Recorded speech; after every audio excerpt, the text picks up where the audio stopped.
En ple debat sobre la supressió o no del canal marítim, l'alcalde Jordi Serra ha prioritzat la dinamització de la zona portuària amb activitats lúdiques i de lleure que acostin a la ciutadania al port. Serra ha emfatitzat que abans de prendre una decisió sobre el futur del canal, cal dotar el port d'un passeig. La intenció és que aquesta nova via es comuniqui amb l'actual Rambla de Badalona i connecti la ciutat amb Sant Adrià del Besòs i Barcelona. Això és un projecte nou que l'estem fent entre els 3 municipis que hem signat, que ens està redactant el projecte a l'empresa Barcelona Regional i estem tirant endavant tot un projecte que jo crec que és el gran projecte de futur. Per tant, aquest port ja no serà al final de Badalona, com li van dir en el 86 que un dels projectes era Finisterre. És un projecte que quedarà incorporat a la trama urbana i aquesta és la diferència d'aquest port amb respecte a d'altres municipis. I a l'estar dintre la trama urbana té que estar molt més proper al ciutadà.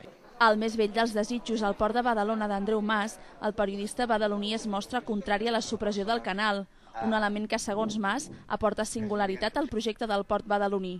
Hi ha molta gent que igual pensa que el port és una cosa de fa 4 dies i el coneix ara per les polèmiques que hi poden haver hagut al voltant del port. El que passa és que realment és dels més vells dels desitjos de la ciutat. Les primeres peticions de port són d'abans del segle XIX. Jo sóc dels que pensa que el canal s'ha de fer, que el canal d'aigua s'ha de fer, perquè això reforça la singularitat del projecte i li dona a la ciutat un element arquitectònic diferent del que poden haver en altres municipis.